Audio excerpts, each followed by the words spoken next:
जय जगन्नाथ। आसतु आज गोटे पाचिला आंबरे गोटे सुंदर और टेस्टी मिठा बनवा जोटा लगी प्रथम मु गोटे लिटर क्षीर को गरम करने को बसई नहीं। गरम हेले क्षीर हल्का गरम हो गले से गोटे कप मिल्क पाउडर ऐड करिछि। मिल्क पाउडर आ गोटे बड़ कप रे चीनी जोटा कि 500 ग्राम हम आउ से सब को पकई भल कर मिसई ने। क्षीर टिके फुटिला 5-10 मिनट फुटिला मुझे 5 ରୁ 6 चामच ब्रेड क्रम ऐड करछि। मु फ्रेश ब्रेड क्रम नहीं, आपण ड्राई वाला भी नहीं पारे, किंतु फ्रेश ब्रेड रे भल टेस्ट आसे। तो ब्रेड क्रम पकई ताको 10 मिनट खंडे भल कर घांटी ने। देखिए बहुत शीघ्र आपणकर राबिड़ी बा खोया प्रस्तुत हो जिते बड़े राबिड़ी आपणकर गाढ़ा हो तादरे आपन ड्राई फ्रुट्स पकई ने। आपण को मन पसंद ड्राई फ्रुट्स नहीं पारती ताकू घांटी साइड करी रखिदेवे ठंडा हाँपाई। तापर आमे स्वीट बनवाई गोटे मिल्क बनवा। से मिल्क पाई मुझे आधा लिटर क्षीर नहीं, से 4 ରୁ 5 चामच मिल्क पाउडर आउ आधा कप चीनी।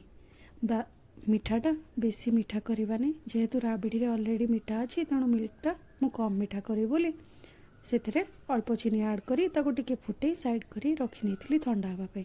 बर्तमान क्षीर ठंडा होगा मु मैंगोर पल्प को तादे भल कर घांटिकी मिक्स करने। जिते बड़े मिक्स हो तादे किसी ड्राई फ्रुट्स आप ऐड करी ताको साइड करने। तापर आमे नहीं जावा ब्रेड। ये मिठा पाई आमर ब्रेड आवश्यक। मु ब्रेड नहीं जाइए।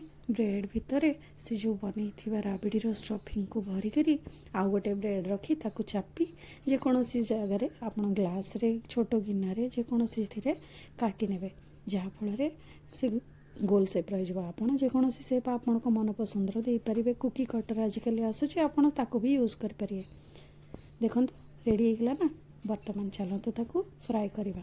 मो फ्राए करने डीप फ्राए करना मुझे सेलो फ्राए करी। मु सिंपल गुआ घी ताकू अल्प अल्प घी पकई एपट सेपट करी 2 पट गोल्डन हवा जाए भाजी नहीं।